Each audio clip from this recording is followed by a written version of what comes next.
High dear, today நம்ம ஜங்கு கேஃபோட 6வது எபிசோட பார்க்க போகிறோம். ஸோ லாஸ்ட்டில் எதில் முடிச்சிருப்போம் அப்படின்னா, நேற்று நீங்கள் அந்த பேய்க்காத்துக்கு பயந்து போயிட்டு ஓடி வந்து அவர் மேலே ஜங்குன்னு ஏறி உட்காந்துருப்பீங்க. ஸோ அதுக்கப்புறம் இறங்கினதுக்கு அப்புறமா நீங்கள் போயிருப்பீங்க. நீ தானே என்னை தூக்கிக்கிட்ட இறக்கி விடான்னு திட்டிட்டுலாம் இறங்கி போயிருப்பீங்க.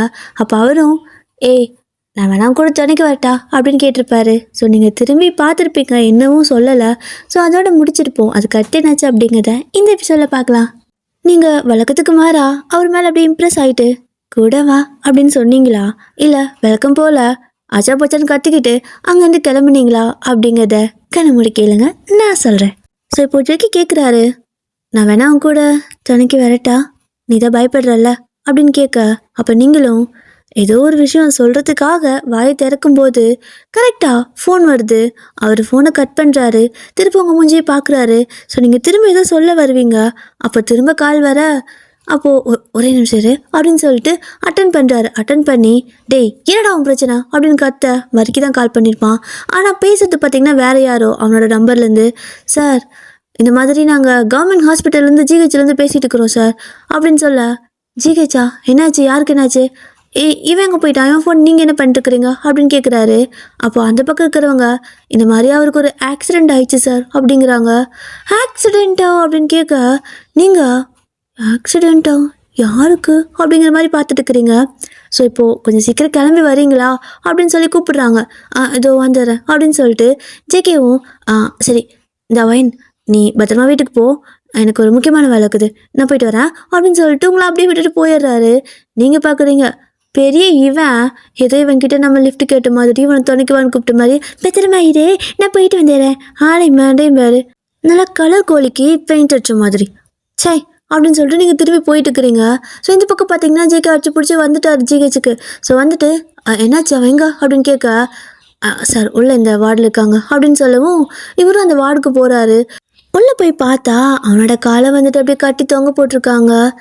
என்னது அப்படின்னு சொல்லிட்டு இவருக்கிட்ட போயிட்டு, டே வரைக்கி டேய் என்னடா இதெல்லாம் என்னாச்சு அப்படின்னு கேட்பாரா. அப்போ அவனும் அப்படியே கண்ணை லைட்டாக முடிச்சுட்டு நான் எங்கே இருக்கேன் அப்படிங்கிறான். டேய் ஏறுவ மாட ஜிஹெச்சில் தான் இருக்கா, சொல்லு என்னாச்சு, எப்படி கை காலை உடச்சிட்டு வந்து உட்காந்துருக்கா, என்னாச்சு காலுக்கு அப்படின்னு கேட்க, சார் உடஞ்சது என் கால் இல்லை அப்படிங்கிறான். கால் இல்லையா, அதான் காலுக்கு இத்தனை கட்டு போட்டு மேலே வச்சுருக்காங்களே, வேற எங்கடா அடிபட்டுச்சு அப்படின்னு கேட்குறாரு. அப்போ அவன் அப்படி கீழே குனிஞ்சு பார்க்குறான். இப்போ எதுக்குடா குனிஞ்சு பார்க்குற, வயிற்றில் அடிபட்டுச்சான்னு சொல்லிட்டு வயிற்றில் வச்சு தொட்டு தொட்டு பார்த்துட்டு இருக்காரு. அப்போ அவன் அவரோட கையை பிடிச்சி வயிற்றில் இல்லை சார் கீழே அப்படின்னு சொல்லிக்கிட்டு அவரோட கையை அப்படி கீழே கொண்டு போக ட்ரை பண்ணுவான் பாருங்க. அவ்வளோதான், இவர் டக்குன்னு கையை எடுத்துட்டு கரமை பிடிச்சவனை என்னடா பண்ணிட்டு இருக்க அப்படிங்கிறாரு. அப்போ அவனும் சார் அடி அங்கே தான் பட்டிருக்குது அப்படிங்கிறான். அங்கேயா அப்படின்னு இவர் கேட்க, ஆமாம் சார் அங்கே தான் அப்படின்வானா. என்னாச்சுடா, அப்படி எப்படா அப்படி போய் அடி வாங்கிட்டு வந்த அந்த இடத்துல அப்படின்னு கேட்குறாரு. அதுவா அப்படின்னு சொல்லிட்டு அவன் அங்கே நடந்தது எல்லாத்தையும் சொல்ல, ஜெகே அப்படியே அவனை மேலே கீழே வரைக்கும் பார்த்துட்டு, இந்த மகர ஆஞ்சநேய பக்தன் எத்தனை பேர்த்துட்டு இந்த மாதிரி சொல்லி ஊரை ஏமாற்றிட்டு தெரியற அப்படின்னு கேட்குறாரு. அப்போ அவனும் நான் ஒன்றும் ஊரை ஏமாத்தலை, நான் ஒரு ஆஞ்சநேய பக்தன் தான், எனக்கா பொண்ணுங்க மேலே ஆசை வராது, ஆனால் ஏதாவது பொண்ணுங்க என் மேலே ஆசை இருக்குன்னு கேட்டால் அவங்கள பாதியில் கைவிட என் மனசு வராது, நான் உடனே முருக பக்தனாக மாறிடுவேன் அப்படிங்கிறான். வெக்கமா இல்லை அவனுக்கு அப்படின்னு சொல்லி கேட்குறாரு. சார் என்னது போகிற வர பொம்பளை பிள்ளைங்களாம் பார்த்துட்டு பின்னாடி தெரியல சொல்லி விட்டு தெரியல, உங்களுக்கே வெக்கம் இல்லை, என்னை தேடி வர பிள்ளைங்களை கண் கலங்காமல் வச்சு பார்த்துக்கணும்னு நினைக்கிறேன், நான் ஏன் வைக்க போடணும் அப்படிங்கிறான். ஜெகே கடுப்பாயிடுச்சு, நீ இந்த நிலைமையில கூட அடங்க மாட்டல அப்படின்னு சொல்லிட்டு பக்கத்தில் வந்து பார்த்தீங்கன்னா ஒரு பேட் வச்சுருக்காங்க, அதாவது எழுதுவாங்கள்ல டிஸ்கிரிப்ஷன்லாம் ப்ரிஸ்கிரிப்ஷனில் எழுதுவாங்கள்ல, ஸோ அந்த பேட் வச்சுருக்காங்க, அதை அப்படியே கையில் எடுத்து பார்த்துட்ருக்காரு. அப்போ இவனும் நல்லா பாருங்க சார், என்னையாவது மெடிசன் தப்பாக்கிது போட்டு என் வாழ்க்கையை சோதிச்சிட போகிறாங்க அப்படிங்க வர்க்கி அப்படிங்கிறாரு. சார் என்ன சார் அப்படின்னு கேட்பானா, உன் வாழ்க்கையை அவங்களாம் சோதிக்க மாட்டாங்கடா அப்படின்னு சொல்ல, என்ன சொல்கிறீங்க, வேற யார் சோதிப்பா அப்படின்னு கேட்குறான். நான் தாண்டா அப்படின்னு சொல்லிக்கிட்டு ஓங்கி அந்த பேடை பொத்துனும் அவனுக்கு அடிப்பட்ட இடத்துல தூக்கி போட்டுருவாரு. அவ்வளோதான், அவன் ஐயோன்னு கத்துல ஹாஸ்பிட்டலில் இருக்கிற எல்லா டாக்டர்ஸும் அடுத்த நிமிஷம் அவனோட இடத்துல சுற்றி நிற்கிறாங்க. இப்போ கத்துன்னு கத்திக்கிட்டு இருக்கான். என்னால் வலி தாங்க முடியல அப்படின்னு சொல்லிட்டு ஜேகே வேறு திருத்துன்னு முழிச்சிட்டு நிற்கிறாரு. டாக்டர்லாம் கேட்குறாங்க, என்னாச்சு, நல்லா தான் நல்லா பண்ணிட்டு போனோம், என்னாச்சு போ அப்படின்னு கேட்க, அது டாக்டர் அது தெரியல, அவன் வந்துட்டு ஏதோ திடீர்னு வலிக்குதுன்னு சொல்கிறான் அப்படிங்க. இவன் பார்க்குறான், சார் நீங்கள் தானே அப்படிங்க. கொன்றுவேண்டா அப்படிங்குவாரா. நான் தான் இங்கேருந்து பேடை தூக்கி நானே என் மேலே வீசிக்கிட்டேன் அப்படின்னு சொல்லுவானா. அப்போ அவங்க நங்குடு மாட்டிலே கொட்டி, ஏற்கனவே கண்ணா பின்னான்னு அடி வாங்கியிருக்க, இதில் இது வேறையா, உனக்கெல்லாம் கையும் கழிச்சிட்டு கம்முன்னு இருக்க முடியாதா அப்படின்னு சொல்லி திட்டிக்கிட்டே அவனுக்கு மெடிசன்லாம் கொடுத்துட்டு ஊசியெல்லாம் போட்டு தூங்க வச்சுட்டு போயிடுறாங்க. ஸோ நீங்கள் இந்த பக்கம் பார்த்தீங்கன்னா அடிச்சு பிடிச்சி பயந்து போய் வீட்டுக்கு ஓடுறீங்க. உங்கள் பாட்டி பார்த்தீங்கன்னா அப்போ தான் வெளியே உட்காந்துக்கிட்டு இந்த பாக்கெல்லாம் இருக்கும்ல அதெல்லாம் போட்டு கொட்டிக்கிட்டு உட்காந்துருக்குது அந்த கல்லில் வச்சு. அப்போ நீங்கள் கேட் அப்படி திறந்துட்டு சுஜி சுஜி அப்படின்ட்டு கத்திட்டே ஓட அதுங்க பயந்துடுறாங்க. அடியே என்னப்பா சின்னாட்டில் வந்திருக்க, ஏதாவது தலைவர் யாராவது செத்துட்டாங்களா, இல்லை ஏதாவது பிரச்சனையா, கலவரமா, பள்ளிக்கூட சீக்கிரம் விட்டுட்டாங்களா அப்படின்னு கேட்டுட்ருக்காங்க. அப்போ நீங்கள் அதெல்லாம் இல்லை சுச்சி சீக்கிரம் வா நம்ம கோயிலுக்கு போகலாம் அப்படின்னு கூப்பிடுறீங்க. கோயிலுக்கா, எதுக்குடி அப்படின்னு பாட்டி கேட்குறாங்க. சுச்சி நான் சொன்ன கேளு, கையோட கிளம்பு, கோயிலுக்கு போகணும் இல்லைன்னா பெரிய பிரச்சனை ஆயிரும் அப்படின்னு சொல்லிட்டு பயந்துட்டே இருக்கா. முதல்ல என்னாச்சுன்னு சொல்லு அப்படிங்கிறாங்க. என்ன பேய் அடிச்சிச்சு, பேய் பிடிச்சிருக்குன்னு நினைக்கிறேன், வா கோயிலுக்கு போகலாம் அப்படின்ற அச்சை பண்ணிட்டு இருக்கிறீங்க. அட இவளுக்கு என்ன ஆச்சு, மத்தியானத்தில் வந்து பேய் அடிச்சது பேய் பிடிச்சதுங்கிறா, என்னாச்சு முதல்ல அப்படின்னு பாட்டி கேட்க, அப்போ தான் சொல்கிறீங்க இந்த மாதிரியெல்லாம் ஆச்சு அப்படின்ட்டு. அப்போ பாட்டி அப்படியா ஆச்சு, ஒடியா கோயிலுக்கு போகலான்னு சொல்லிட்டு ஏன்னா இந்த மாதிரி கதையெல்லாம் உருட்டி விடுறது அவங்க தான் அவங்களுக்கு. அதனால பாட்டி பார்த்தீங்கன்னா சரி ஓகேவா கோயிலுக்கு போகலான்னு உங்களை டக்குன்னு கூட்டிகிட்டு போகிறாங்க. கோயிலுக்கு போய் பார்த்தா சாமியெல்லாம் கும்பிட்டு இந்த பாடம்லாம் ஓதுவாங்கள்ல, பாடம்லாம் போடுவாங்கள்ல, அவங்கக்கிட்ட கூட்டிகிட்டு போகிறாங்க பாட்டி. நீங்களும் போய் நின்றுட்டுருக்குறீங்க, அவங்களும் உங்கள் வேப்பிலையிலே போட்டு பத்துன்னு அடிச்சிட்ருக்காங்க. இன்னொரு இடத்துல கூப்பிட்டு போனால் இந்த விளக்கு மாற்று குச்சி இருக்குல்ல அதில் வச்சு ஏதோ பாடம் ஓதுறாங்க, அதுலேயும் போட்டு தப்புன்னு அடித்து உங்களை அனுப்புகிறாங்க. ஒரு வழியாக நீங்கள் வீட்டுக்கு திரும்ப பாட்டி கூட வந்து நிற்கிறீங்க. அப்போ உங்களோட அம்மா வெளியே கடை வீதிக்கு போயிட்டு வந்திருப்பாங்க. போயிட்டு வந்து பார்த்தா பாட்டியும் காணோம், எங்கே போயிட்டாங்க அத்தை அப்படின்னு சொல்லி தேடிட்டு இருந்தா உங்கள் கூட வந்துட்டுருக்காங்க. ஏய் வயன், நீ இன்னத்தில் இங்கே என்ன பண்ணுற, என்னடி நெத்தி ஃபுல்லாக பட்டை, என்னத்தை நீங்கள் அவ கூட போனீங்க, அடிக்கிற வெயில் 2 பேர் எங்கே போயிட்டு வரீங்க அப்படின்னு கேட்குறாங்க. அப்போ உங்களோட பாட்டி அவளை பேய் பிடிச்சிருக்குது அதனால தான் அப்படின்னு சொல்ல, பேய் பிடிச்சிருக்கா அத்தை என்னாச்சு உங்களுக்கு அப்படின்னு கேட்பாங்களா. அட இவ ஒருத்தி விவரங்கிட்ட சிரிக்கி, இங்கே உள்ளவா சொல்கிற, வயசு பிள்ளை விஷயத்தெல்லாம் வெளியே வச்சா சொல்லுவாங்க அப்படின்னு சொல்லிட்டு உள்ளே கூட்டி போயிட்டு அங்கே நீங்கள் என்ன நடந்துச்சுன்னு சொன்னீங்களோ அதை இப்போ அப்படியே உங்களோட அம்மா கிட்டே இவங்க சொல்ல, உங்கள் அம்மா பார்த்தீங்க அப்படின்னா இதெல்லாம் நம்ப மாட்டாங்க. ஸோ அவங்களும் அது ஒரு காற்று, அது ஒன்றும் பேய் கிடையாது, உங்களை மாதிரியே அவளையும் வளர்த்துறீங்க, நீங்கள் கொஞ்சம் கூட அவளுக்கு தைரியமே இல்லை, பழைய கதையை சொல்லி வளர்த்தாதீங்க, அப்படியெல்லாம் ஒன்றும் கிடையாதுடி, இங்கே முதல்ல அந்த பட்டையெல்லாம் அழி அப்படிங்கிறாங்க. அதெல்லாம் முடியாது, பேய் பிடிச்சிக்க என்ன, நான் அழிக்க மாட்டேன் அப்படின்னு சொல்லிட்டு அப்படி இரும்பெல்லாம் கையில் வச்சுட்டு நிற்கிறீங்க. கையில் நடி அப்படின்னு கேட்க, இரும்பு பேய் கிட்ட அண்டாதில்ல அப்படின்னு சொல்ல, கருமம் இதெல்லாம் ஒரு காரணமாக, ஏன் காற்றடிச்சா ஏதாவது பேய் பிடிக்குமா, லூஸ் மாதிரி பண்ணிட்டு இருக்காத, உன்னை இப்படி தான் வாழ்க்கணும்னு நினச்சி நான் உன்னை ஸ்கூலில் அனுப்புகிறேன்னா பேசாமல் உன்னை கொண்டு போய் ஏதாவது பட்டிக்காட்டுக்குள்ளே இன்னும் நல்ல பட்டிக்காட்டுக்குள்ளே விட்டு வந்திருந்தேன்னா நான் நிம்மதியாக இருந்திருப்பேன், நீ அப்படி இருக்கிற இடத்துக்கு தான் லாக்கியோ அப்படின்னு சொல்லிட்டு திட்டிட்டு கையில் இருக்கிறதெல்லாம் பிடிங்கி போட்டுட்டு தண்ணி எடுத்து மூஞ்செல்லாம் தெளித்து விட்டுறாங்க. ஸோ அந்த பட்டையெல்லாம் அழிஞ்சு போயிடுது. அப்போ நீங்கள் அப்படியே வந்துட்டு ஐயோ போச்சு, நீ என்ன காரியம் பண்ணு, பெத்த பிள்ளைன்னு கூட பார்க்காம கொல்லை பார்க்குறியா அப்படின்னு சொல்லிட்டு ஓடி போய் பூஜை ரூம்குள்ளே உட்காந்து கதவை பூட்டிக்கிறீங்க. உங்களோட அம்மாவுக்கு கஷ்டமாக இருக்குது இதெல்லாம் பார்க்கறதுக்கு. என்ன அப்படின்னா அவங்க வந்துட்டு உங்களை நல்லா போல்டான பொண்ணா இந்த காலத்துக்கு ஏற்ற மாதிரி நல்ல அறிவோடு வளர்த்தணும் அப்படின்னு சொல்லி ஆசைப்பட்டாங்க. ஆனால் நீங்கள் அவங்க பாட்டி கூட சேர்ந்துட்டு ரொம்ப முட்டாள்தனமாக பண்ணிகிட்டே இருக்கிறீங்க. அதனால் அவங்களுக்கு அது ஒரு மாதிரி இருக்குது. அப்படியே தான் இந்த பக்கம் இப்படி நடந்துட்டுருக்க. ஸோ இந்த சைடு பார்த்தீங்க அப்படின்னா கரெக்டாக நம்ம ஜெக்கே இருந்துட்டு வர்க்கி டேய் அப்படின்னு எழுப்ப அவனுக்கே வலி தாங்க முடியலன்னு ஊசி போட்டு தூங்க வச்சுட்டு போயிருக்காங்க. இவர் அவனை எழுப்பிட்டுருக்காரு. அவனுக்கு கண்ணை முழிக்க முடியாமா, சொல்லுங்கள் சார் அப்படிங்கிறான். ரொம்ப வலிக்குதாடா அப்படின்னு கேட்க, இல்லை சார், கொஞ்சம் இனிப்பு, கொஞ்சம் துவப்பு, கொஞ்சம் புளிப்பு, கொஞ்சம் காரம் எல்லாம் சேர்த்து இருக்குது சார் அப்படிங்க. திமிர் பிடிச்சவனே, சரி அதை விடு, உன்கிட்ட ஒன்று கேட்கணுண்டா அப்படிங்க. சார் எனக்கு கண்ணை முழிச்சா வலி தெரியுது, அதனால தான் மயக்கூசி போட்டாங்க, தூங்குறேன், ஏன் சார் இப்போ கூட எழுப்புறீங்க, எதாக இருந்தாலும் அப்புறம் கேட்டுக்குங்க அப்படின்னு சொல்லுவானா. அப்போவும் அவர் டேய் முக்கியமான விஷயம்டா அப்படிங்கிறாரு. என்ன சார் என்னாச்சு, ஏதாவது கேஸா அப்படின்னு கேட்க, அதெல்லாம் இல்லை, அந்த சுச்சி பாட்டியை எப்படிடா கரெக்ட் பண்ணுறது அப்படின்னு கேட்குறாரு. யோ, உனக்கெல்லாம் மண்ணையில் கொஞ்சம் கூட மூளை இல்லையா, மனசில் கொஞ்சம் கூட மனசாட்சி இல்லையா அப்படின்னு இவன் கத்தி போடுறான். இவன் கத்துறதுமே அவர் அப்படி கப்பிச்சுப்புன்னு ஆயிடுறாரு.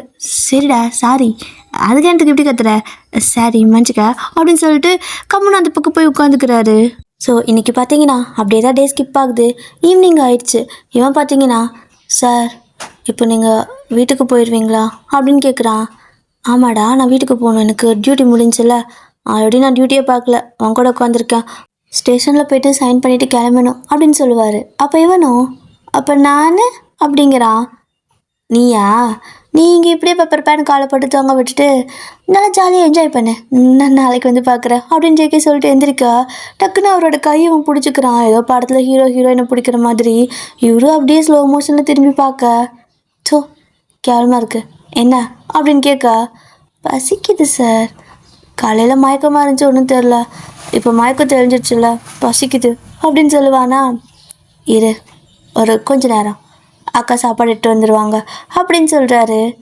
அக்கா சாப்பாடு எடுத்து வருவாங்களா, சொன்னீங்களா அவங்கக்கிட்ட அப்படின்னு கேட்க, ஹாஸ்பிட்டலில் இருக்கேன்னு சொன்னேன், சரி ஓகே நானே சாப்பாடெலாம் கொண்டு வந்துடுறேன், நீ கடையிலலாம் வாங்கி கொடுக்க வேணான்னு சொன்னாங்க, சரி அக்கா வந்துடுவாங்க, நீ இரு, நான் போய்ட்டு சைன் பண்ணிவிட்டு வந்து உன்னை பார்த்துக்கிறேன் அப்படின்னு சொல்லிட்டு இவர் ஸ்டேஷனுக்கு போயிட்டு சைன் பண்ணிவிட்டு ரிட்டர்ன் வராரு. ஸோ வரும்போது பார்த்தீங்கன்னா அக்கா வந்துட்டு பாதியில் பஸ் ஸ்டாப்பில் வந்து இறங்கியிருப்பாங்க போல், அவங்களே கூட்டிகிட்டு இப்போ அப்படியே ஹாஸ்பிட்டலுக்கு தான் வராரு. ஸோ வரைக்கும் பார்த்தீங்கன்னா ஜேகேவோட அக்காவை பார்த்ததுமே அக்கா அப்படின்னு சொல்லிட்டு அப்படியே கண்ணால் கலங்குது அவனுக்கு. ஏண்டா நிதானமாகவே இருக்க மாட்டியா, என்னடா இப்படி வந்து படுத்துட்டுருக்க அப்படின்னு சொல்ல, இந்த சிமி இருக்கா பார்த்தீங்களா, அவள் ரொம்ப நாள் கழிச்சு வரைக்கும் பார்க்குறா, ஏன்னா எப்பயாவது பார்க்க வருவாங்களா, ஸோ அதனால் ரொம்ப நாள் கழிச்சு பார்க்கறனால வரைக்கும் அங்கிள் அப்படின்னு சொல்லிட்டு ஓடி வந்து பிள்ளை பார்த்தீங்கன்னா கையை தெரியாமல் படக்கூடாத இடத்துல போட்டுருச்சு. அவ்வளோதான், இவன் திரும்ப ஐயோன்னு கத்த ஆரம்பிச்சிட்டான். ஸோ இப்படி தான் அந்த நாள் பார்த்தீங்கன்னா வர்க்கிக்கு ரொம்ப ரணகலமாக போயிருக்கு. வர்க்கிக்கு மட்டும் இல்லை, உங்களுக்கும் தான் பேய் காற்று வந்ததுன்னு பார்த்து பயந்து. ஸோ உங்கள் 2 பேருக்கு அன்றைக்கி நாள் பார்த்தீங்கன்னா ரொம்ப மோசமான நாளாக தான் இருந்திருக்கும். ஆனால் ஜேகேக்கு அப்படி இல்லை, அவருக்கு நல்லா குதூகலமாக இருந்திருக்கும். ஏன்னா நீங்கள் வந்து கட்டி பிடிச்சிருப்பீங்க, அவர் மேலே ஏறி வந்திருப்பீங்க, ஜாலியாக இருந்திருப்பீங்க, கோயிலுக்கெல்லாம் கூட்டு போகிறேன்னு கூட கேட்டிருப்பீங்க. ஆனால் அவரோட நேரம் என்னமோ டக்குன்னு நந்தி பூந்த மாதிரி, அதாவது சிவபூஜையில் கரடி உள்ள வந்த மாதிரி இவன் கால் பண்ணியிருப்பான் ஹாஸ்பிட்டலில் இருக்கிற வாங்கன்ட்டு. ஸோ இப்படி தான் அந்த டே முடியுது. நெக்ஸ்ட் டே பார்த்தீங்கன்னா நல்லா தூங்கிட்டு இருக்கிறீங்க. இந்த பக்கம் ஜேகே வந்துட்டு ஆஃபீஸ்க்கு, அதாவது ஸ்டேஷன் கிளம்பி போகணும்ல, வழக்கம் போல் ரெடி ஆகிட்டுருக்காரு. அப்போது நம்ம குட்டி பாப்பா இருக்கால சிமி நல்லா தூங்கிட்டு இருக்கிறா. அப்போ ஜேகே பார்த்தீங்கன்னா அவர் ஸ்டேஷன் கிளம்பணும்ல, கிளம்பிட்டு அக்கா பாப்பா எங்க அப்படின்னு கேட்க, அவளுக்கு இன்னைக்கு லீவு, தூங்கிட்டுருக்கா அப்படின்னு சொல்கிறாங்க. ஆமாம் மேடம் எப்படி பெரிய ஐஏஎஸ் படிச்சுட்ருக்காங்க, லீவ் வேறு வேணும், போகிறது ப்ரீகேஜி, இதில் 7 நாள் அவங்க லீவ் விடுறாங்களோ இல்லையோ இவளே போட்டுக்கிறா, இதில் தனி லீவ் வேறையா, எங்கவா அப்படின்னு சொல்லிட்டு போகிறாரு. அம்மனி பார்த்தீங்கன்னா பெட்ரூமில் தூங்கிட்டுருப்பா. ஸோ இவர் போயிட்டு அவளை போட்டு ஒரு உலுக்கிட்டு இருக்காரு, தூக்கி தப்புக்குன்னு. அவள் தூக்கத்தில் விடுமாமான்ட்டு இருப்பா. ஆனால் இவருக்கு அவளை வச்சா பொம்மை மாதிரி இருக்கும் போல, போட்டு நல்லா முழுக்கி விளையாடிட்டு இருக்காரு. சிமி அரை தூக்கத்தில், எனக்கு இன்னைக்கு லீவு, ஏன் என்னை தூங்க விடாமல் டார்ச்சர் பண்ணுற, விட்டு சொல்லடா அப்படின்னு சொல்லி கத்தவும் தான் இவருக்கு தோணுது. அப்போது நம்மளுக்கு இன்னைக்கு லீவா, பார்க்க முடியாதோ, ஐயோயோ அப்படின்னு சொல்லிட்டு அவளை அங்கேயே இறக்கி விட்டுட்டு இப்போ அவர் வந்துட்டு வண்டி எடுத்துகிட்டு கிளம்புறாரு. ஸோ நேராக போயிட்டு ஸ்டேஷனில் சைன் பண்ணிவிட்டு நீங்கள் வருவீங்களா, ஸோ அந்த வழியாக வந்துட்டு வெயிட் பண்ணி பார்க்குறாரு. வரலை, நீங்கள் மட்டும் இல்லை, எந்த ஸ்கூல் பிள்ளைங்களுமே வரலை. என்னடா இது, அப்போ இவங்களுக்கும் லீவா, என்ன பொறுப்பு இல்லாமல் இருக்காங்க, 11வது 12வது 10வதுக்கெல்லாம் ஸ்பெஷல் கிளாஸ் எல்லாம் வைக்கலாம்ல, ஏன் இப்படி பண்ணுறாங்க அப்படின்னு சொல்லிக்கிட்டு இப்போது இவனை வேறு போய் பார்க்கணுமா. ஸோ வரைக்கும் போய் பார்த்துட்ருக்காரு. அப்போ அவனும், என்ன சார் வெறும் கையாடிட்டு வந்திருக்கீங்க, எனக்கு எதுனா சாப்பிட்றக்கு வாங்கிட்டு வர மாட்டிங்களா, உங்களால் தான் எனக்கு இந்த நிலமை அப்படிங்கிறான். டேய் ஆஞ்சநேய பக்தன்னு ஊரெல்லாம் விபூதி அடிச்சுட்டு போட வர பிள்ளைங்களெல்லாம் பார்த்து கையாட்டி இப்படி பப்பரப்பான்னு அடி வாங்கிட்டு விழுந்து வாரி வந்து படுத்துக்கிட்டு என்ன குறை சொல்கிறியாடா, உன் கூட வந்து பார்த்துக்கிறல எனக்கு தேவைதான் அப்படிங்கிறாரு. அப்போது அவனும், சார் எல்லாம் கரெக்டாக தான் போயிட்டு இருந்துச்சு, எப்போ அந்த குட்டிச்சாத்தான் நம்ம வாழ்க்கையில் வந்துச்சோ அன்னைக்கு பிடிச்சது எனக்கு பிரச்சனை, இன்றைக்கி வரைக்கும் அடி மேல் அடி இடி மேல் இடி விழுந்துக்கிட்டே இருக்குது அப்படிங்கிறான். ஏய் அவளை பற்றி நீ சும்மா தேவையெல்லாம் பேசாத, அவனும் அப்படியெல்லாம் கிடையாது அப்படிம்பாரா. எவடா அப்படின்னு சொல்லி சத்தம். திரும்பி பார்த்தா ஜேகேவோட அக்கா தான் சாப்பாடு கொண்டு வந்திருப்பாங்க. அக்கா வந்துட்டே என்ன அப்படின்னு கேட்க, வந்துட்டேன் அதெல்லாம் இருக்கட்டும், என்ன அவன் ஏதோ எவளையோ பார்த்த இடி அப்படின்ட்டு இருக்கிறான், நீ ஏதோ அப்படியெல்லாம் இல்லை அப்படின்ட்டு இருக்கிற, என்னது என்ன மேட்ரு அப்படின்னு கேட்குறாங்க. அப்போது அவனும் அக்கா அது உங்களுக்கு தெரியாதா, நம்ம சார் ஒரு பள்ளிக்கோ அப்படின்னு சொல்ல, என்னடா முழுசாக சொல்லு அப்படிங்கிறாங்க. ஆனால் அதுக்குள்ளே இவர் அவனை பிடிச்சி வந்துட்டு கையை பிடிச்சி திருவிட்டுருப்பாரு. ஸோ அவனால் சொல்ல முடியல. என்னடா ஏதோ சொல்ல வந்தான், பள்ளிக்கோ என்ன பள்ளிக்கோ அப்படின்னு கேட்க, இல்லைக்கா அது வந்து இந்த ஸ்கூல்லலாம் ஏதோ ஃபங்க்ஷன் வைப்பாங்க போல், எங்களை இன்வைட் பண்ணியிருக்காங்க சீஃப் கெஸ்ட்டாக, அதைத்தான் சொல்ல வரான். அந்த பள்ளிக்கூடத்துக்கு இன்வைட் பண்ணங்காட்டிக்கு தான் அந்த பக்கம் போக வேண்டிய வேலை வந்துச்சு. அப்போ தான் இந்த மாதிரி அவனுக்கு அடிபட்டுருச்சு, அதை சொல்ல வராங்க்கா அப்படின்னு சொல்லிட்டு அப்படியே மழுப்பிடுறாரு. நீங்கள் பேசிகிட்டு இருக்கிறத பார்த்தா வேறு ஏதோ மேட்ரு மாதிரி தெரியுதே அப்படின்னு கேட்குறாங்க. ஆனால் அதுக்குள்ளே அதெல்லாம் ஒன்றும் இல்லை, நீ சாப்பாடு தானே கொடுக்க வந்த, கொடுத்துட்டு கிளம்பு அப்படின்னு சொல்லிட்டு இப்போ சாப்பாடு வாங்கிப்பார். ஸோ சாப்பாட்டை வாங்கி அவனுக்கு கொடுத்துட்டு, சரிக்கா எனக்கு வேலைக்கு நான் ஸ்டேஷனுக்கு போகிறேன் அப்படின்னு சொல்ல, சரிடா நீ ஸ்டேஷனுக்கு போ, நான் இவனை பார்த்துக்கிறேன் அப்படிங்கிறாங்க. சரி ஓகே பாய், பத்திரமா ஏதாவது வேணால் கால் பண்ணு அப்படின்னு சொல்லிட்டு போயிடுறாரு. என்ன அப்படின்னா இவன் வந்துட்டு வெளியூருக்கார பையன். ஸோ இங்கே வந்துட்டு தங்கி இருந்தால் வேலைக்கு வரான், இவனுக்கு போஸ்டிங் வேறு ஊர். ஸோ இவன் வந்துட்டு இதே மாதிரி தான் ஒரு இடத்துல வந்துட்டு தங்கியிருக்கான். அதனால தான் இவரோட அக்கா வந்து நல்லா பார்த்துக்கிறாங்க. இவருக்கு சொந்த ஊர்லேயே போஸ்டிங், பட் அவனுக்கு அப்படி கிடையாது, வெளியூர். இப்போது அந்த அக்கா பார்த்துக்கிட்டு இருப்பாங்க. இவனும் வந்துட்டு சும்மா பேசிட்டு பாப்பா கூடலாம் விளையாடிட்டு இருக்கிறான். அப்போது கொஞ்ச நேரம் கழிச்சு இவர் ஸ்டேஷன் போனதுக்கப்புறம் ஃபோன் வருது. பார்த்தா சிமி குட்டி தான். மாமா மாமா அப்படின்னு கூப்பிட்றா. என்ன காலையில் எழுப்பிட்டு கோவராக திட்டினா, இப்போ எப்படி எனக்கு ஃபோன் பண்ண அப்படின்னு கேட்க, மாமா பக்கத்து ஊரில் திருவிழா போட்டிருக்காங்களாம், என்னை அங்கே கூட்டிகிட்டு போறியா சீக்கிரமாக வந்து இன்னைக்கு அப்படின்னு கேட்குறா. ஏய் அங்கெல்லாம் உன்னை கூப்பிட்டு போக முடியாது, மாமாவுக்கு நிறையா வேலை இருக்குது அப்படிங்கிறாரு. மாமா ப்ளீஸ், அங்கே பெரிய பெரிய ராட்டனெல்லாம் இருக்கான், நிறையா ரைடெல்லாம் வந்திருக்கான், என்னை கூப்பிட்டு போயேன் அப்படின்னு கேட்குறா. வேலை இருக்குப்பா அப்படின்னு சொல்லிட்டு ஃபோனை கட் பண்ணும்போது, என் அப்பா இருந்தா இப்படியெல்லாம் என்ன சொல்லியிருப்பாரா, கூட்டிகிட்டு போயிருப்பாரு, பரவாயில்ல விடுமாம்மா, எனக்கு அப்பா இல்லை, அதனால தான் நீ எங்கேயும் கூட்டும் போக முடியாது, நீ உன்னோட வேலையை தானே பார்க்க முடியும், நீ பாரு நான் தப்பாக எடுத்துக்க மாட்டேன், சரி நான் வைக்கிறேன் அப்படின்னு சொல்லிட்டு வைக்கிறா. இங்கே ஜேகேக்குன்னா ஒரு மாதிரி ஆயிடுச்சு. என்னது குழந்தை இப்படி பேசுது, குழந்தைக்கிட்ட நம்ம கொஞ்சம் ஹார்ஸாக பேசிட்டோமா என்ன அப்படின்னு சொல்லிட்டு அவர் வந்து பார்த்திங்கன்னா இன்றைக்கி நான் ஆஃப் டே தான், நான் மதியம் கிளம்பிடுவேன் அப்படின்னு சொல்லிட்டு லீவ் சொல்லிடுறாரு. ஸோ இப்போ அப்படியே ஹாஸ்பிட்டலில் பார்த்தீங்க அப்படின்னா இவன் வரைக்கும் இருக்கான்ல, அவன் பார்த்துட்டு இருக்கான் பாப்பாவை. ஸோ பாவமாக பார்த்துட்டு, இங்கே பாரு சிம்மி, அங்கிளுக்கு நல்லா இருந்ததும் உனக்கு கூப்பிட்டு போகிறேன், வருத்தப்படுறியா, இந்த மாதிரிலாம் பேசக்கூடாது, உனக்கு அங்கிள் இருக்கேன் அப்படிங்க. உன்னை வச்சு நான் என்ன பண்ணுறது, என் மாமா போதும் எனக்கு அப்படிங்கிறா. என்னடா அது இப்போ தான் சோகமாக பேசிச்சு, ஆறுதலாக பேசலன்னு பார்த்தா இந்த வாயோடு இப்படி சொல்லுவேன் இப்படி பேசுது அப்படின்னு சொல்லிட்டு பார்த்துட்ருக்க. என்ன நான் சோகமாக இருக்கேன்னு நினச்சி எனக்கு ஆறுதல் சொல்ல வந்தியா அப்படின்னு கேட்குறா. ஆமாம் அப்படின்னு வரைக்கி சொல்ல, நான் ஒன்றும் சோகமாக இல்லை, இதெல்லாம் ஒரு குட்டியோண்டு ட்ரிக்கு, என் மாமா கிட்ட எந்த நேரத்தில் எப்படி பேசினா வேலையாகும்னு எனக்கு தெரியும். இப்போ பாரு, என் மாமா இன்னும் 1 மணி நேரத்தில் வா போகலாம் திருவிழா கூட்டு போகிறேன்னு சொல்லிட்டு இங்கே வந்து நிற்பார், பார்க்கலாமா அப்படிங்க. ஐயோ அதெல்லாம் முடியாது, உங்கள் மாமாவுக்கு நிறையா வேலை இருக்குது இன்றைக்கி, நேற்று வந்துட்டு அவங்க ஸ்டேஷனுக்கே போகலை, அதனால் இன்றைக்கி வரமாட்டார், வேணா பாரு அப்படின்னு பெட்டு கட்டுறான். சரி எத்தனை ரூபா பெட்டு அப்படின்னு சிம்மி கேட்க, உன் மாமா வரவே போகிறதில்ல, நீ எத்தனை ரூபா கேட்டாலும் நான் தரேன் அப்படின்னு சொல்ல, சரி ஓகே எனக்கு நீ 2000 ரூபா பெட்டு கொடுக்கணும், நான் தோற்றா நான் மாமா கிட்டே வாங்கி கொடுத்துட்றேன், நீ தோற்றினா நீ எனக்கு 2500 ரூபாயா கொடுக்கணும் அப்படிங்கிறா. 500 500 4000 சேர்த்தி கொடுக்குறேன், உன் மாமா மட்டும் வரட்டும் அப்படிங்கிறாங்க. சரி பார்க்கலான்னு சொல்லிட்டு சிம்மி வந்துட்டு இந்த மாதிரி பெட்டு கட்டிட்டு விளையாடிட்டு இருக்கிறா. இப்போது ஜெக்கியோட அக்கா பார்த்தீங்க அப்படின்னா சாப்பாடு மதியத்துக்கு வரைக்கும் எட்டு வரத்துக்காக போயிருப்பாங்க, பாப்பா இங்கே விட்டு போயிருப்பாங்க. நீ பார்த்துக்கிறேன், நான் போய் எட்டு வந்துட்டான்னு கேட்க, நான் பார்த்துக்கிறேன்னு சொல்லியிருப்பான். ஸோ அப்போ தான் இவங்க பெட்டு கட்டி விளையாடிட்டு இருந்திருப்பாங்க. இந்த மாதிரி டாப்பிக்லாம் போயிருக்கும். இப்போ அந்த அக்காவும் வந்துட்டு மதியம் லஞ்சு கொண்டு வந்துட பார்த்தீங்கன்னா அவர் கொஞ்ச நேரம் தான் ஜெக்கி வந்துடுறாரு. ஸோ வந்ததுமே சிமி அப்படின்னு கூப்பிட, இவ்வளோ நேரம் சிரித்து விளையாடிட்டு இருந்த பிள்ளை திடீர்னு ஃபேஸை சோகமாக வச்சுக்கிச்சு. என்னடாவா நல்லா தானே விளையாடிட்டு இருந்தா, இவையே மூஞ்சி இப்படி வச்சிருக்கா அப்படின்னு சொல்லிட்டு பார்த்தா ஜேகே அந்த பக்கம் வந்துட்டு கூப்பிடுறாரு. அட சாமி, பார்க்கறதுக்கு தம்மா துண்டு இருக்குது, ப்ரீ கேஜி தான் போகுது, இப்போவே கேஆர் விஜயாவே முந்திடும் போலையே, என்னம்மா நடிக்குதுடா அப்பா அப்படின்னு சொல்லி அவன் பார்த்துட்ருக்க. அப்போது ஜேகேவும், சிமிக்குட்டி ரெடியாக இருக்கியா, நம்ம திருவிழாவுக்கு போகலாமா அப்படின்னு கேட்க, இல்லைம்மாம்மா நீ வேலைக்கு போ, உனக்கு நிறையா வேலை இருக்கும்ல, நான் தான் பரவாயில்லன்னு சொன்னேனே, இன்னொரு தடவை போய்க்கலாம். இல்லைன்னா நான் பெரிய பொண்ணாக நான் எப்போ தனியாக போக முடியுமோ அப்போ போய்க்கிறேன், ஒன்றும் பிரச்சனை இல்லை. நீ போயிட்டு ஒர்க் இருந்தால் பாரு மாமா, நான் உன்னை தொல்லை பண்ணக்கூடாதுன்னு அம்மா சொல்லியிருக்கா அப்படிங்கிறா. அவருக்கு வேறு ஒரு மாதிரி கில்ட்டியாக ஆகுது. குழந்தைக்கிட்ட தப்பாக ஏதாவது பேசிட்டோமா, ஒரு மாதிரி மூஞ்சடிக்க மாதிரி பேசிட்டோமோ, அதாவது இப்படி பேசுகிறாளா, ஹர்ட் ஆகிட்டாளான்னு நினச்சிட்டு, அதெல்லாம் ஒன்றும் கிடையாது, நீ வா நம்ம இப்போ திருவிழாக்கு போயே தீரணும் அப்படிங்கிறாரு. அப்போ அவளும் நிஜமாவா அப்படின்னு கேட்குறா. ப்ராமிஸா அப்படின்னு சொல்லிட்டு இந்த பிங்கி ப்ராமிஸ் பண்ணுவாங்கள்ல, அதை அப்படியே பண்ணிகிட்ருக்க. அப்படின்னா இப்போயே போகலாமா அப்படின்னு கேட்குறா. இப்போவே இந்த செகண்டே போகலாம் அப்படின்னு சொல்லிட்டு அவளை அப்படியே தூக்கிக்க. அக்கா நீயும் வரியா அப்படின்னு கேட்குறாரு. இல்லைடா நான் இவனை பார்த்துக்கிறேன், நீங்கள் வேணால் போயிட்டு வாங்க, அங்கே வந்து நான் என்ன பண்ண போகிறேன் அப்படின்னு சொல்லிட்டு அவங்க இங்கேயே இருந்துக்கிறாங்க. ஸோ இப்போது ஜெகே பார்த்தீங்கன்னா சிம்மி அப்படியே தோலை தூக்கிட்டு போவாரா. அப்போது அவள் இந்த பக்கம் பார்த்த மாதிரி தானே இருப்பா. அப்போ அப்படியே வரைக்கே பார்த்துட்ருக்கா. துட்டு துட்டு அப்படின்னு சொல்லி கையை காட்ட அவன் அப்படியே வந்துட்டு ஷாக்காக பார்க்குறான். என்னம்மா நடிக்குதுங்க அப்படிங்கிற மாதிரி பார்த்துட்ருக்கா. டக்குன்னு வந்துட்டு மாமா ஒரு நிமிஷம் நிற்கிறியா அப்படிங்கிறா.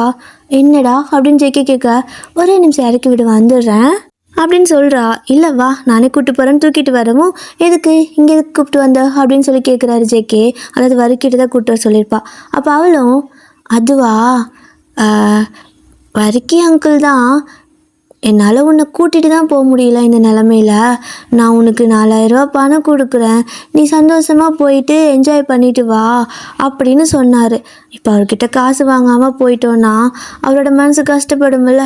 நம்மக்கிட்டலாம் காசு வாங்க மாட்டாங்க, நம்ம யாரோ அப்படிங்கிற மாதிரி அவருக்கு தோணக்கூடாதுல்ல, அதனால காசு வாங்கிட்டு வந்துடுறேன் அப்படிங்கிறா. இல்லைடா நானே அதாவது என்கிட்டே இருக்குல்ல, நீ வா நானே மாமா பார்த்துக்கிறேன் அப்படின்னு ஜெயிக்க சொல்ல. இல்லை மாமா நீ எனக்கு செலவு பண்ணுவ எனக்கு தெரியும், ஆனால் இவர் எனக்கு மாமா மாதிரி தானே, பொக்குன்னு போயிடுவாருல்ல, காசு வாங்கிக்கலாம். அங்கிள் காசு அப்படின்னு கேட்குறா. பெட்டு காசு அது. ஸோ கேட்க அப்படிங்கிறானா. வாடா பரவாயில்லன்னு சொல்லிட்டு ஜேகே கூப்பிடுறாரு. பட் இருந்தாலும் மாமா அங்கிள் பொக்குன்னு போயிடுவார், தப்பாக எடுத்துக்குவார், அவருக்கு இங்கே யாருமே இல்லை, நம்ம மட்டும்தான் இருக்கோம், இந்த மாதிரி பண்ணக்கூடாது, இது வாங்கிட்டு வரேன்னு சொல்லிட்டு பாக்கெட்டுக்குள்ளே கை விட்டு அவளே 4000 எடுத்துகிட்டு மிச்சம் 500 கரெக்டாக அவரோட பாக்கெட்லேயே போட்டுட்டு டாட்டா அங்கிள் அப்படின்னு சொல்லிட்டு டாட்டா பாய் கட்டிட்டு கண் அடிச்சுட்டு போகிறா. இவனுக்கு நான் ஐயோ சாமி இது கொள்ளக்கார குடும்பம் போல் அப்படின்னு நினச்சிட்டு படுத்துட்ருப்பான்.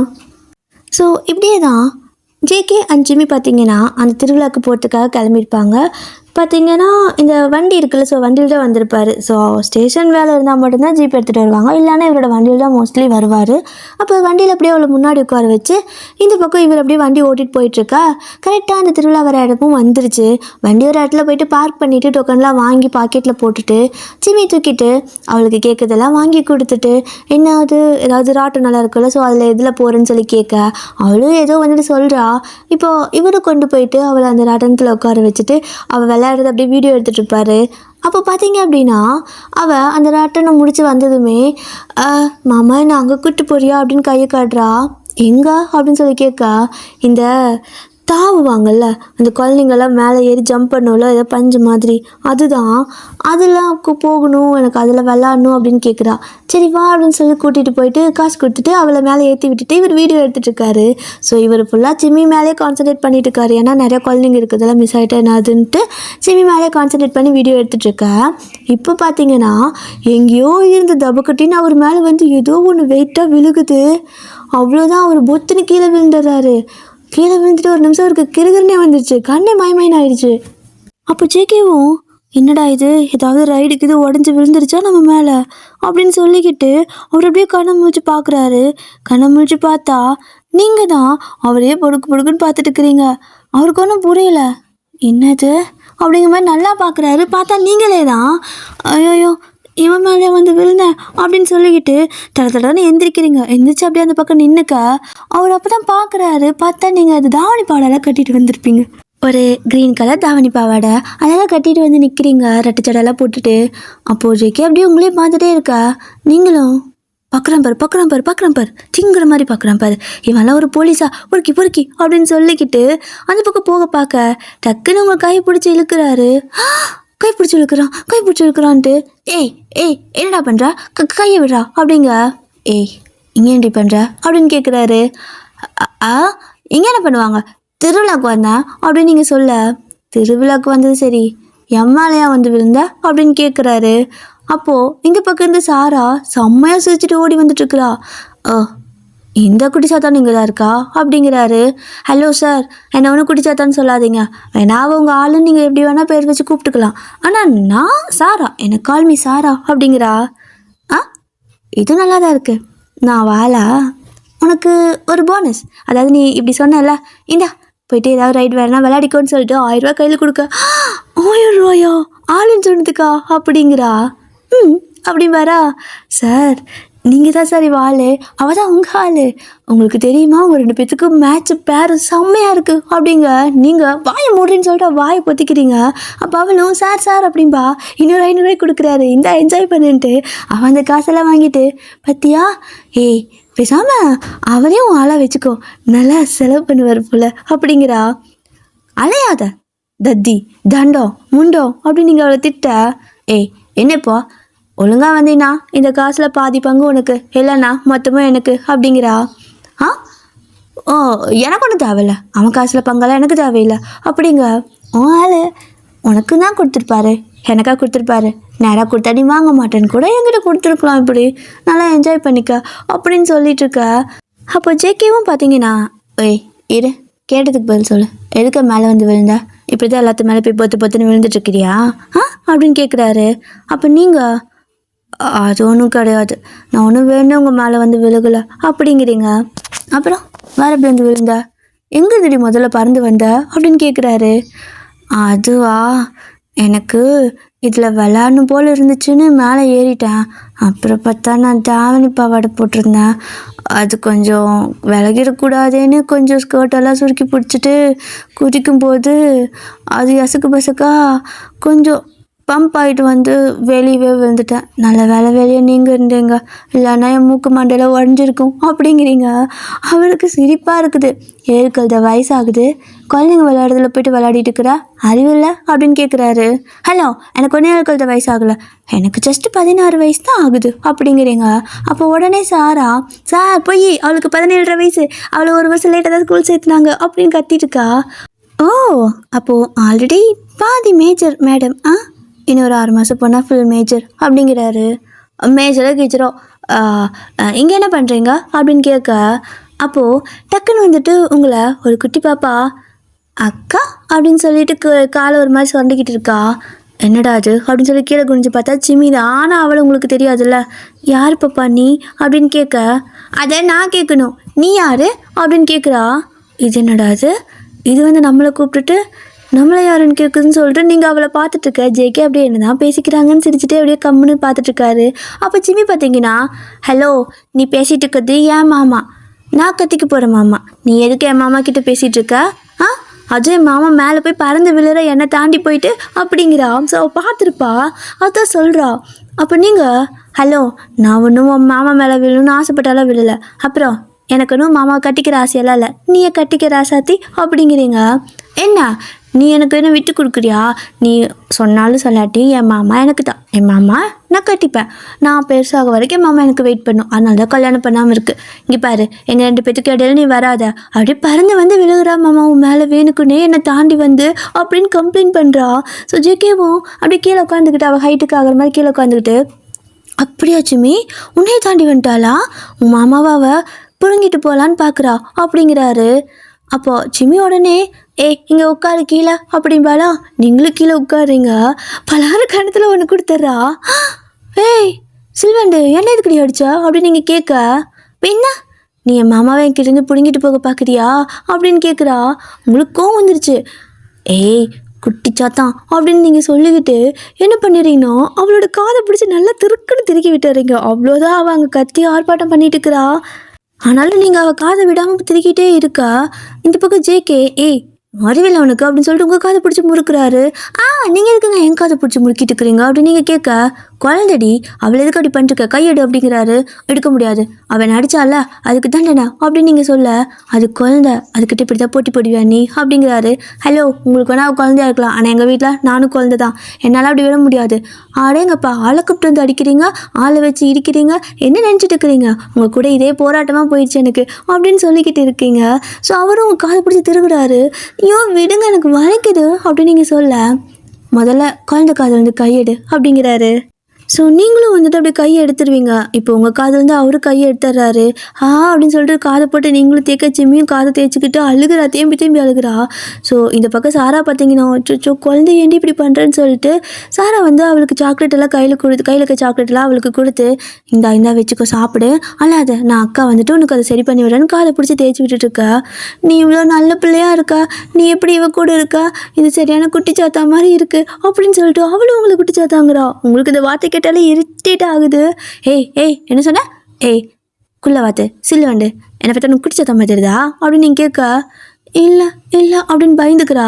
அப்போ நீங்களும் அந்த பயம் இருக்கட்டும் அப்படின்னு சொல்லுவீங்களா? பூதம் மாதிரி தெரியுற அப்படிங்கிறா. இதே பூதமா நான் அப்படின்னு நீங்கள் சொல்லிட்டு அவளை துரத்திட்டு போயிட்டு இருக்கிறீங்க. அவள் அந்த கூட்டத்தில் ஓடிட்டு இருக்கிறா. ஜேகே வேற அடியே நின்று தொலைங்கடி, 2 பேரும் தொலைஞ்சு போயிடாதீங்கன்னு சொல்லிட்டு ஜேகேவும் சாரா உங்க பின்னாடி ஓடி வந்துட்டு இருப்பாங்க. அப்போது நீங்கள் சிம்மியை பிடிக்க கரெக்டாக ஜேகே வந்து உங்களை பிடிக்க, இந்த மாதிரி தான் சாரா வந்து 2 பேர்த்தையும் பார்த்துட்ருக்கா. என்னடா நடக்குதுங்க அப்படிங்கிற மாதிரி. ஏன்னா நீங்கள் சிம்மி அப்படி தூக்கியிருப்பீங்க, கட்டி பிடிச்சி தூக்கியிருப்பீங்க. ஜேகே அதே மாதிரி உங்கள் 2 பேரையும் சேர்த்து கட்டி பிடிச்சி தூக்கியிருப்பாரு. இங்கே சாரா தான் பேபேன்னு நிற்கிறா. என்ன தூக்க ஒருத்தனும் இல்லையா அப்படிங்கிற மாதிரி பார்த்துட்ருக்க. டக்குன்னு அவள் திடீர்னு ஏதோ அந்த இடத்துல பறக்கிற மாதிரி இருக்குது. என்னடா இதுன்னு பார்த்தா ஹோபி. அதுதான் அந்த இடத்துல அவரை யாருக்குமே யாருன்னு தெரியாது. ஸோ யார் நீங்கள் அப்படின்னு சொல்லி கேட்க, ஓயோயோ சாரிங்க தெரியாமல் உங்களை தூக்கிட்டேன், ஐயோயோ அப்படின்னு சொல்லிக்கிட்டு அவர் வந்துட்டு அப்படி கீழே அவளை இறக்கி விட்டுட்டு சாரி அப்படின்னு சொல்லிட்டு போகிறாரு. சாரா பார்க்குறா, என்னை தூக்க யாருமே இல்லைன்னு நினச்சேன், ஆனால் யாரையோ அனுப்புன கடவுளே, ஆனால் ஏன் அதுக்குள்ளே பறிச்சிட்டேன், நான் மூஞ்சி கூட நல்லா பார்க்கல அப்படின்னு சொல்லிட்டு ஹோபியை தேடிட்டு இருக்கிறா அவ. அப்போது இந்த பக்கம் நீங்கள் யோ விடியா என்ன கொஞ்சம் கேப் கிடைக்கக்கூடாதே, அப்படியே தூக்கிக்குவ விடண்ணா அப்படின்னு நீங்கள் சொல்ல, ஏய் நான் சிம்மி நினச்சி தூக்குனேன், உன்னை நினச்சாலாம் தூக்கல அப்படின்னு சொல்லிட்டு ஜேகே அப்படி உங்களுக்கு கீழே இறக்கி விட்டுறாரு. அப்போ நீங்களும் யோ கண் என்ன குருடா உனக்கு? இல்லை உனக்கு கண் தெரியுமா தெரியாதா? அவள் என்ன சைஸில் இருக்கிறா, நான் என்ன சைஸில் இருக்கிறேன் அப்படிங்க. நீ அவளோட ஒரு 2 இன்ச்சு அதிகமாக இருப்ப, என் இடுப்பு சைஸுக்கு தாண்டி இருக்கிறா அப்படிங்கிறாரு. ஹலோ நான் ஒன்றும் அவ்வளோ ஹைட்டு கம்மி கிடையாது, நான் உன்னோட ஜஸ்ட் லெவலுக்கு இருக்கேன் அப்படிங்கிறீங்க. இவ்வளோ இருக்கிறியா, எங்கள் கிட்ட வந்து நில்லுப்பாரு அப்படின்னு சொல்லி கேட்க, ஐயடா ஆசை பார்த்தியா, எதுக்கு நான் வந்து நிற்பேன், நீ திருப்ப கட்டி பிடிப்ப, இதெல்லாம் எனக்கு தேவையா, பொறுக்கி ஆளை மண்டை பாரு அப்படிங்கிறீங்க. அப்போது சிம்மி வந்துட்டு ஹலோ அது என் மாமாவை முன்னாடி தப்பாக பேசினா பல்ல அடிச்சிடுறேன் அப்படிங்கிறா.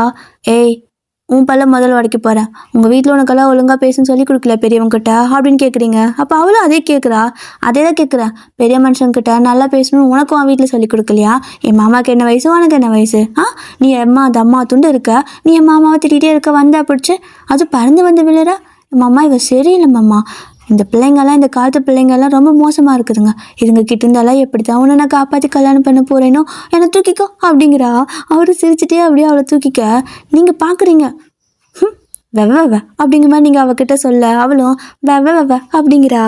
ஸோ இப்போ பார்த்தீங்க அப்படின்னா 2 பேர்த்துக்கும் இந்த டாக் போய்கிட்டே இருக்கா, சண்டை முடியவே மாட்டேங்குது, சண்டை போட்டே இருக்கிறீங்க 2 பேரும். ஸோ சாரா வந்துட்டு ஹோபி தேடிட்டே இருக்கா, எங்கே என் ஆள், அவன் என் ஆள் தானா இல்லை எங்கேருந்து வந்தான்னு தெரியல, திடீர்னு தூக்குனா திடீர்னு போட்டு போயிட்டான் அப்படின்னு சொல்லி தேடிட்டே இருக்கா. அப்போது நீங்கள் ஏய் அங்கே என்ன பார்க்குற, வா போகலாம் அப்படின்னு சொல்லி கூப்பிட, இருடி வரேன் அப்படிங்கிறா. அப்போ ஜேகே வந்துட்டு அம்மா பல்ல எங்கடி அப்படின்னு கேட்பாரா. அவங்களாம் வரலை, நாங்கள் மட்டும்தான் வந்தோம் அப்படின்னு சொல்ல, ஏது இப்படி அழகா ட்ரெஸ் எல்லாம் பண்ணிவிட்டு கண்ணுக்கு லட்சணமாக தெரியுறீங்க, இப்படி தனியாவா வருவீங்க அப்படின்னு சொல்லி கேட்க, ஹலோ நான் அழகாக தான் இருக்கேன், கண்ணுக்கு லட்சணமாக தான் இருக்கேன், ஆனால் இங்கே உன்னை தவிர மற்ற எல்லாத்துக்கிட்டேயும் எனக்கு சேஃபாக தான் ஃபீல் ஆகுது, நீ கிட்ட வந்தால் தான் எனக்கு பயமாக இருக்குது அப்படிங்கிறீங்க. ஓ அப்படியா, பரவாயில்ல நீ பயந்துட்டே இரு, நான் உன் கூடயே இருக்கேன் அப்படின்னு சொல்லிக்கிட்டு போ எங்கே போகிறீங்களோ போங்க, நான் கூப்பிட்டு போகிறேன், மாமா இருக்கல்ல அப்படிங்கிறாரு.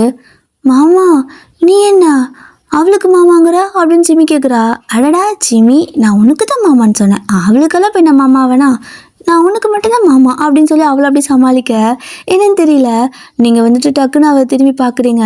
அப்போ அவரும் வந்துட்டு ஒரு மாதிரி கண்ணடிச்சு குழந்தடி அப்படிங்கிற மாதிரி சொல்லுவாரா. அவர் அப்படி சொல்லவும் உங்களுக்கு சிரிப்பு வந்துடுச்சு. ஸோ நீங்கள் அப்படியே சிரிச்சிட்ருக்கிறீங்க ஆக்சுவலாக.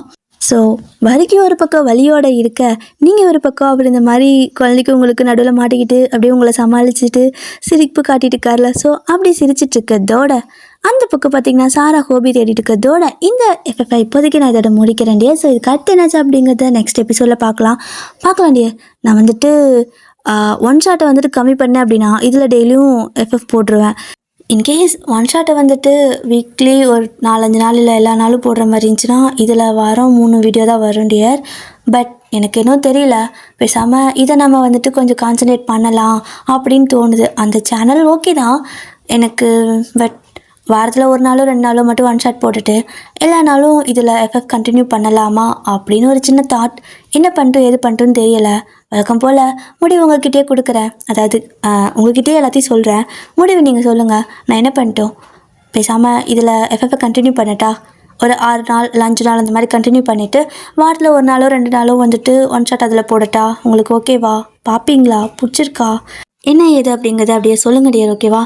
ஸோ நீங்கள் எந்த அளவுக்கு சப்போர்ட் கொடுக்குறீங்களோ அந்த அளவுக்கு தான், அதை பொறுத்து தான் நானும் அடுத்த ஒர்க்கு பண்ண முடியும். அதனால தான் உங்களுக்கு இது ஓகே அப்படின்னா இதை நம்ம அப்படியே இப்படி கண்டினியூ பண்ணலாம். இல்லைனாலும் இப்போ எப்படி போயிட்டுருக்கோம் அப்படியே கொஞ்சம் அப்படியே மேனேஜ் பண்ணிட்டு போய்க்கலாம், ஓகேவா? Okay bye சாராங்கே.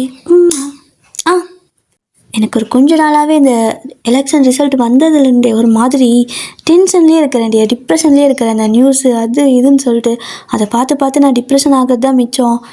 என்னால் முடியலை, அதனாலே என்னால் வந்துட்டு ஒன் ஷாட் எல்லாம் கான்சன்ட்ரேட்டே பண்ண முடியல. பேசாமல் அந்த மனுஷனை அமைதியாக செய்யாமல் உட்கார வச்சிட்டா கூட பரவாயில்ல. ரொம்ப படுத்துகிறாங்க. அவரை படுத்துகிறாங்களோ இல்லையோ நம்மளை படுத்துகிறாங்க. நம்ம தான் முடியாமல் அப்படியே பைத்தியம் பிடிச்ச மாதிரி தெரியும். நான் மட்டும் தானே இல்லை எல்லாருமான்னு தெரியல. ஆனால் அது மாதிரி நிஜமாகவே அது டிப்ரெஷனாக இருக்குது. ஒரு வேலை கூட வீட்டில் பண்ண முடியல. இரிட்டேட் ஆகுது, எரிச்சலாக வருது.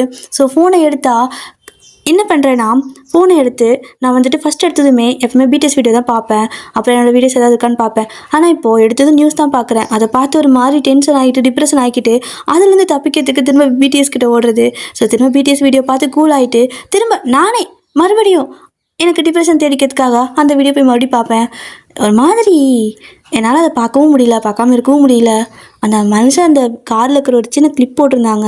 ஸோ அது பார்க்கும்போது சத்தியமாக என்னால் முடியல. அவங்களுக்கு எப்படி ஃபீல் ஆகுதுன்னு தெரியல. உங்களுக்கு விஜய் அண்ணாவை பிடிக்குமானு எனக்கு தெரியல. ஆனால் எனக்கு உசுறு தெரியுமா, நமக்கு பிடிச்சவங்களை வந்துட்டு ஒரு மாதிரி இப்போ எப்படி நமக்கு பிடிஎஸ் ஆள் தான் நம்மளால் தாங்க முடியாதோ அதே மாதிரி தான். ஸோ அந்த மனுஷன் ஒரு மாதிரி உடஞ்சி போய் உட்காந்துக்கும்போது நானே அப்படி உட்காந்துருக்க மாதிரி ஃபீல் ஆகுது. ரொம்ப தப்பு பண்ணுறாங்க. சரி ஓகேடியா, டாடா, பாய்.